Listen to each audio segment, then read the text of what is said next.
Когато кандидатстваш за бяла карта, ние правим проверка и оценка на твоята кредитоспособност. Така определяме какъв кредитен лимит да ти дадем.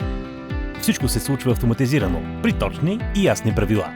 Дори и да бъдеш одобрен за по-нисък кредитен лимит, отколкото си очаквал, не се притеснявай. Процедурата по увеличаването му е също толкова лесна, колкото и първоначалното кандидатстване. След като изминат 2 месеца, в които притежаваш и обслужваш редовно бяла карта, ние можем да извършим нова оценка на кредитоспособността ти. Целта на тази проверка е да преценим възможността отпуснатия кредитен лимит да бъде увеличен. В случай, че проверката установи, че лимитът ти може да бъде увеличен и ти не си съгласен с увеличението или искаш увеличение, но в размер по-малко от автоматично одобрение, може да ни се обадиш на телефон 0720 140 или да ни пишеш на help@byalakarta.bg.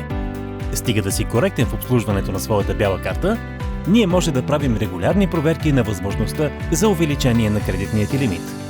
Така, докато се опознаваме, твоят кредитен лимит може да расте, докато достигнеш максималната сума.